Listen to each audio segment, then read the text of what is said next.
In part 1 of the knife block build, I explained why I wanted to save my knives from my better half and the doom of the cutlery drawer in my house. So, I wanted to build a simple knife block. Okay, not that simple. So I took a large block of Manuka that was rescued from a firewood pile and cleaned that up to the shape of a knife block. Now, this is where it gets interesting. I could have made some slots in it and the job would have been done. But instead, I chose to make it a lot more complicated. The next moment, angle jigs were being built, weird and wonderful angles being cut, spaces made, slots cuts for knives, and angles planed by hand. All these weird angles making a strange slip slide, not of the fun kind, created one of the most stressful glue ups. But eventually, after cleaning the block up, all was not lost. We did have something to work with. Right.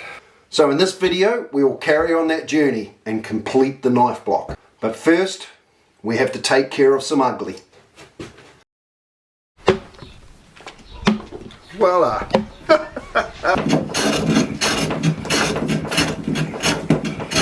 So the first thing we want to do is fix the point up. I want to cut this out and put this piece of kowai wood into it. This is really hard, so I'm going to create a curve here that we can then glue into the tip of the block. So the first thing we're doing here is we've got to actually make the curve.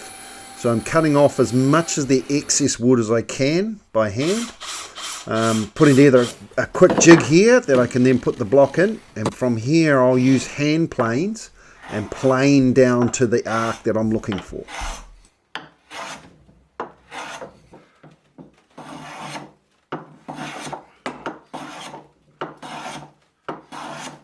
I use the big plane here to get it down close to the line, and I'll gradually work across the block, matching two curves because I've got a curve marked on each end. And then once I get close, I'll take out the little block plane and I'll gradually work my way up to the line evenly across the block. And once that's done, I can then mark that onto the piece that I want to remove off the knife block, and then we can take the majority of the wood out with the bandsaw. And with this, we've cut out the majority of that mess that was on the point of the knife block. Alright, so to make this fit snugly, because it's not a really good fit at the moment, I wrap some sandpaper around the block, and then gradually we'll just work this across the block and level it out so we get a nice tight fit. You can see we've got a really nice good fit. Now here I'm going to plane a piece of carry down to a 2mm thick strip so it's really flexible. I'll mark it with the gauge, knife gauge, and then we'll plane it down to that line. That'll give us a 2mm build. You can see here it's just flexible enough to curve into that slot. So now we'll glue it all together.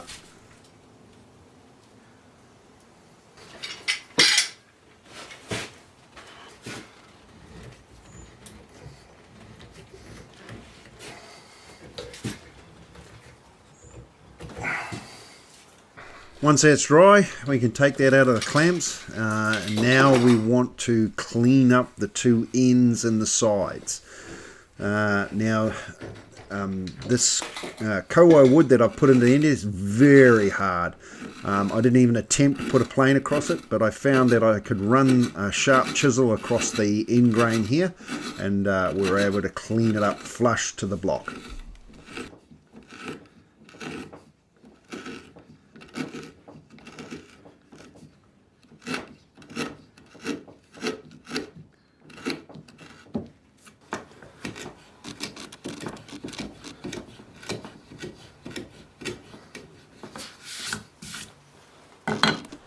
While I was at it, I had to clean up. This is a little bit of a chainsaw mark, so a chainsaw just hit the edge. I hadn't quite got it out, so I created a little trench, and this little block here will wedge into that trench with a bit of glue, and that'll hopefully cover up most of that problem.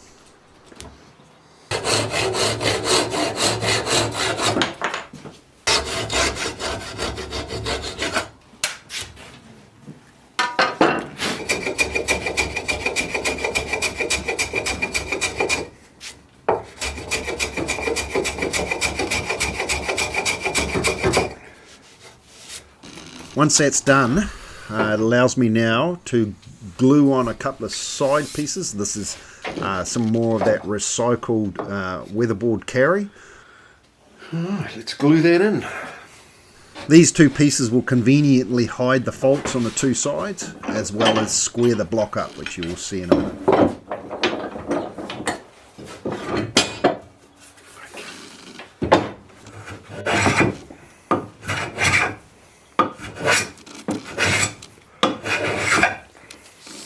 Now that we've flattened everything off, now we can square the block up again.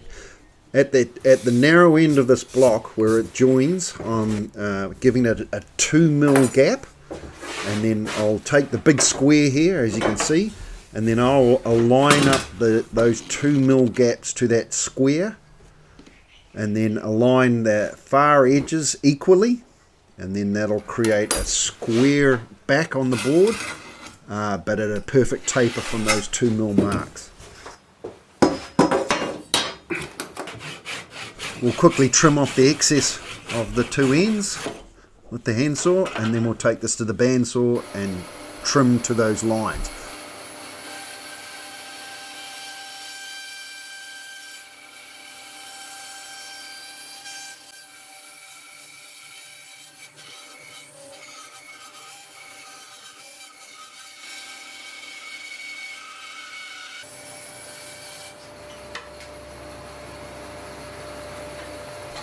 And just like that, our block is now back and square. The two side edges are nice and tidy. So now it's time to tidy the whole block up. You can hear by how the plane's skipping over this block how rough it is. So we've got to clean all this up and flush it all up.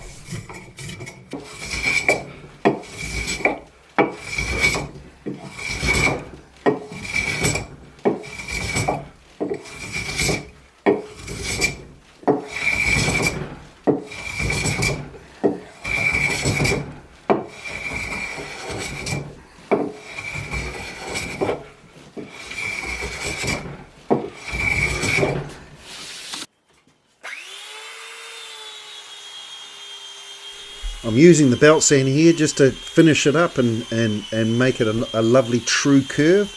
To test this, I'll take the steel ruler here and then I'll bend it around. And if it bends flush onto the surface without any humps or hollows showing underneath it, we've got a really nice curve. It's looking really good. Now we've cleaned the curve up, there's a couple of little gaps here that I'd like to take care of.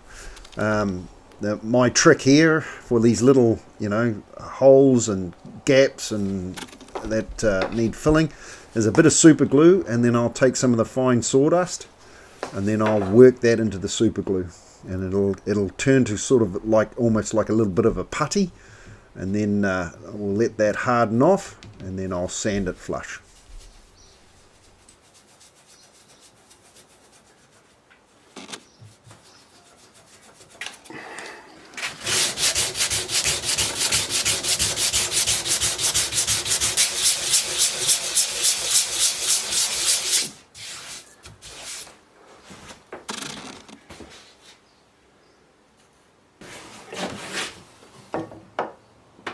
Now we'll tidy up the two ends.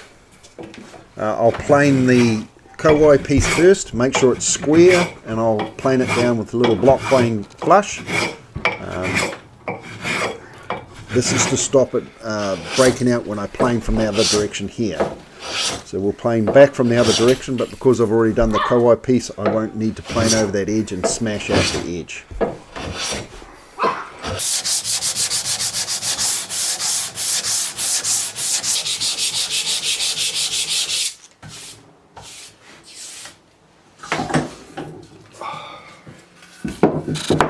And just like that, the two sides are lovely and clean. Right, the next thing I want to do is I want to carve in the name of each of the knives in the block. This is to save any confusion and Russian roulette the block trying to find the knife you're looking for. So I've printed the names out on a piece of paper here, and I'll cut these out. I'll apply these to the block, and then I'll put a piece of carbon paper underneath this, and then using the carbon paper I'll take a pencil and transfer the name onto the block.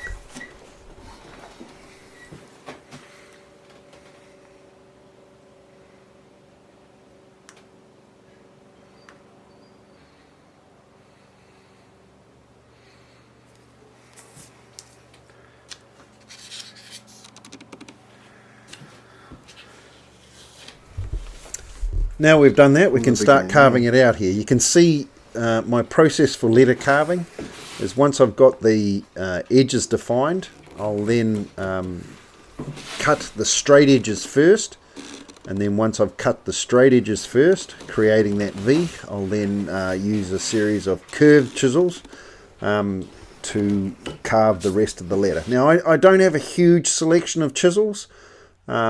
I just make do with what I've got. I'd like to get some more to suit more curves.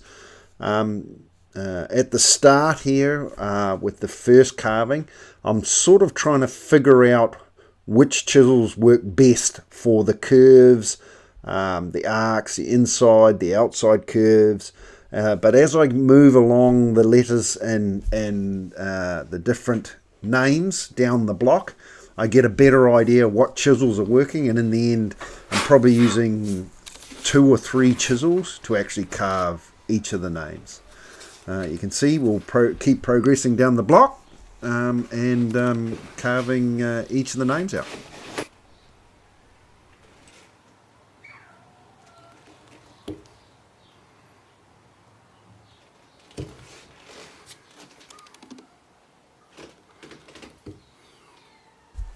No real super trick to doing this. The other thing I'd recommend as well is don't try to lever the chips out. Always try and cut them. If you don't cut them, you'll have a tendency that you may tear out a fragile area, or the lines won't be as clean. So always go back with a blade and cut the chip out. Don't, just try and force the chip out. But it's just a process, really. And once you get into the roll of it, you just keep ticking them over and moving through the carvings. You can see here I use a magnifier to do this sort of work. I'm turning into a blind old man, really. But I find the magnifier helps a lot. Good light would help as well. I enjoy doing this by the door because I get relatively good light. But the magnifier is a great help in this process.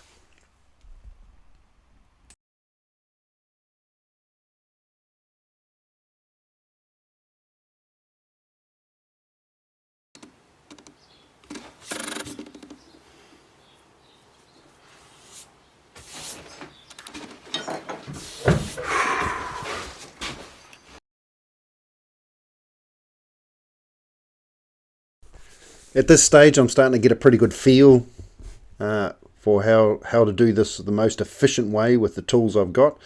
I think I'm using probably about 4 chisels here, maybe 5 chisels here. A flat chisel, a tapered chisel for cutting the ends and the points, a really small curved chisel, and a larger curved chisel. And then using those basically 4 chisels, I'm able to carve these letters out. And it's getting easier and easier with each one I carve.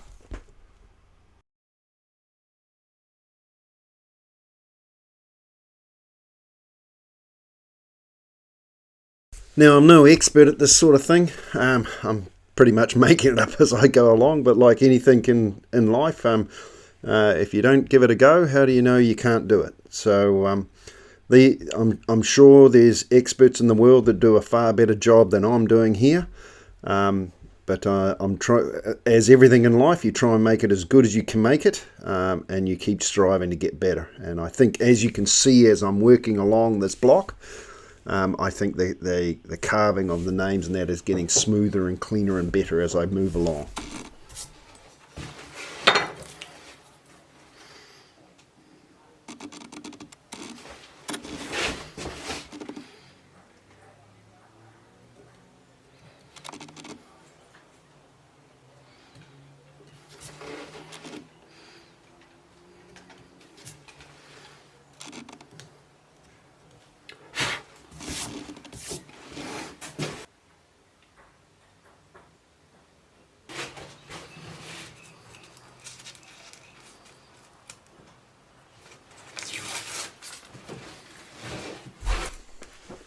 All up, I think there's probably about 4 hours here I spent carving these letters, which, you know, bit of music on a lovely day is quite enjoyable.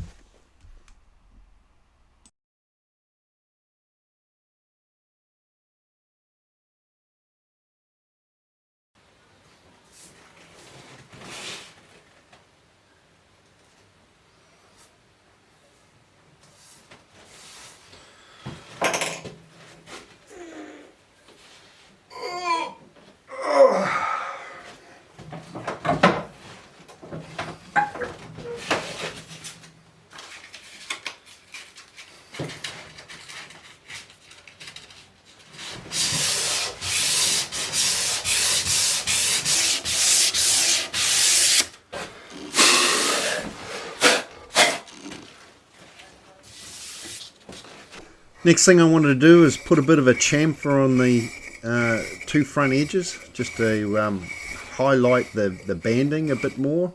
And you know, who doesn't like a big chamfer? I put this one in, and then I had to sit back and think about it for a bit, because I wasn't too sure whether I wanted a bigger one. So while I was thinking about that, I thought the next thing we need to do here is we have to find a place for the steel to go. So we've got to drill a hole for that steel to go in. We mark the point here.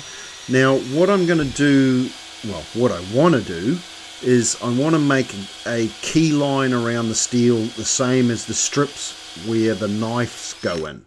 So you've got a key that carry weatherboard key line next to the knives.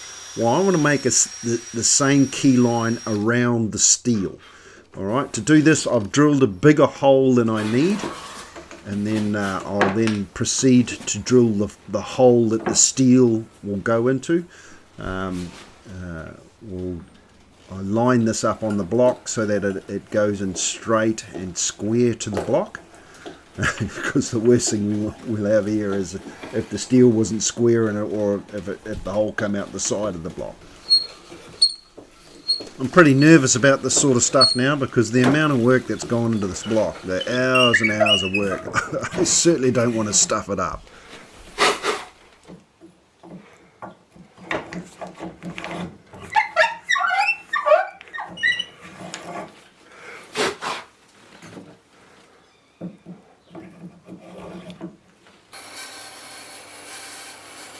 Now I want to make the little rim for the hole for the steel. So I've got a bit of the old weatherboard here. We'll put this into the lathe, and we'll then proceed to turn this down to the size of the hole that I drilled in the block. I think it's a 12mm hole. What I'll do here is I'll turn this down to the 12mm side, but I'll turn it down to a taper. So on the right hand side here, I'll put the gauge onto this and measure this, and it'll be this just fractionally under the size I'm after, but then it'll taper up to the other side. Okay, so the end is on. That's pretty good.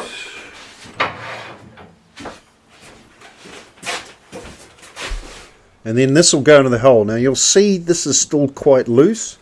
So what I'll do now is I'll proceed to keep trimming the end off till we have a tight fit.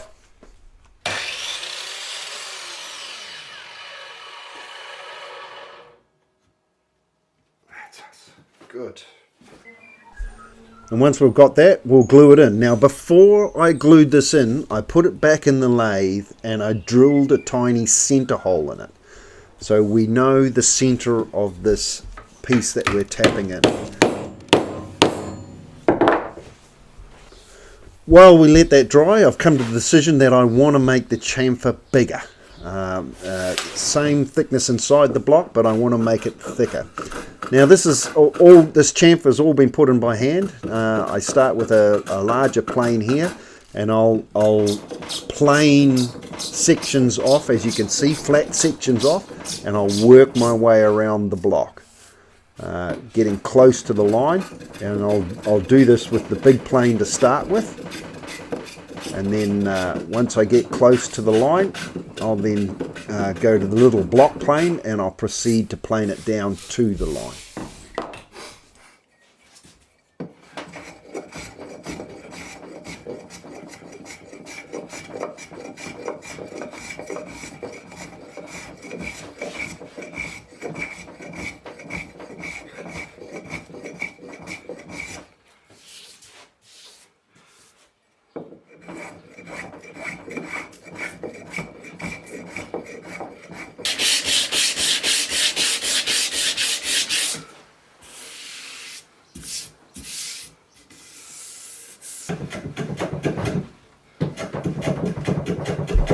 If you want to get your blood flowing and get a bit of heat up, there's nothing like a good session of hand planing. It certainly gets that blood flowing and gets the temperature up. Better if I could see something.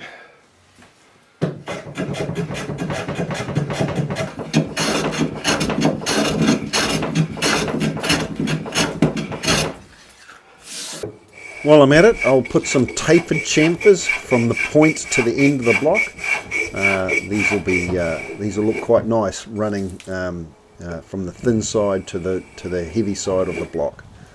I really enjoy this sort of work with the hand plane, and you know, we're starting to get to what I call the salt and pepper seasoning side of woodworking, where all these little touches and finesses that you put into your work just make the difference. You know, take it from a nice piece of work to a really lovely piece of work. They don't take a lot, but they certainly make a big difference on the end result.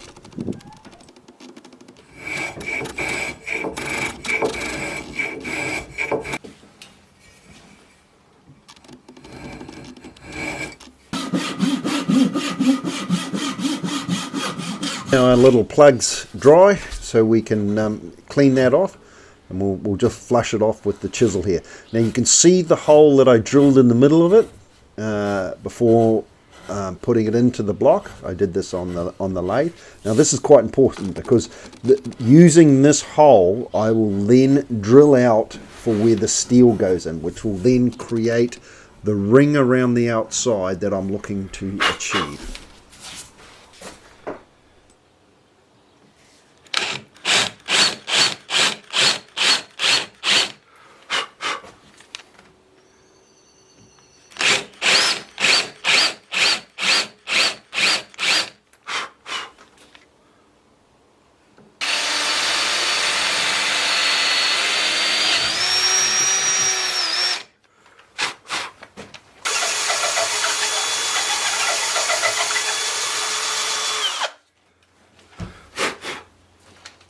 And just like that, we now have a key line that runs around where the steel goes in.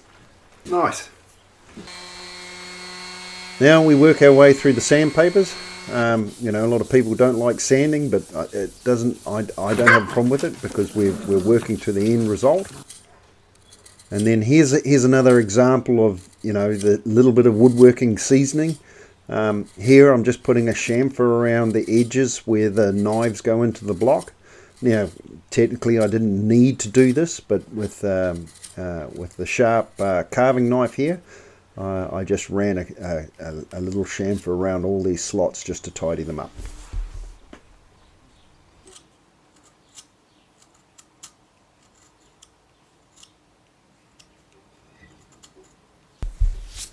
And after all that effort, this is what you're rewarded with.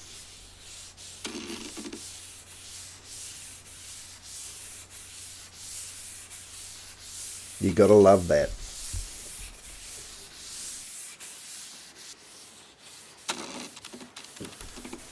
In the end, I applied 4 coats of finish on this. Applied a coat, let it dry 24 hours, and then 444 wool across the surface. Just take the nibs off, and then applied another coat. And I just did that 4 times. It came out really nice.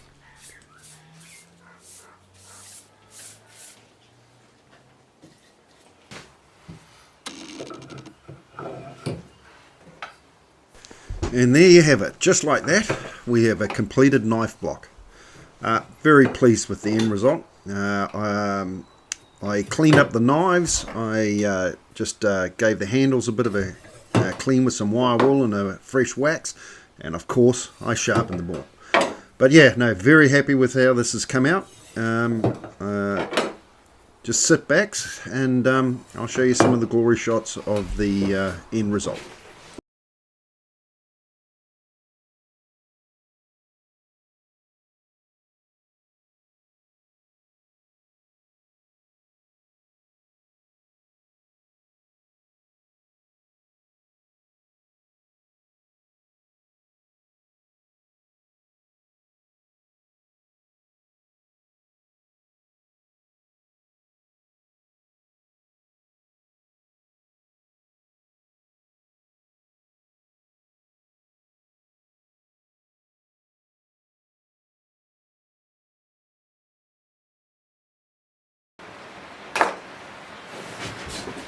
So there's our finished knife block.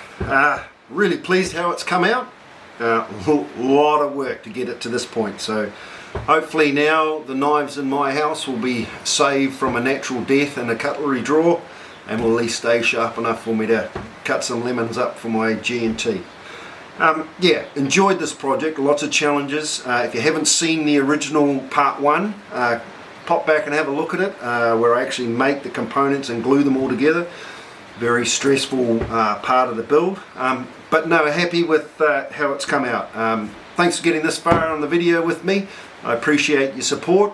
If you like what you've seen, hit the thumbs up. If you sort of like the content of my little channel, I'd appreciate your subscription. Thanks everyone, and if you've got any questions or you just want to leave a comment, please drop a comment below. I always appreciate reading them. So thanks everyone, on to the next project.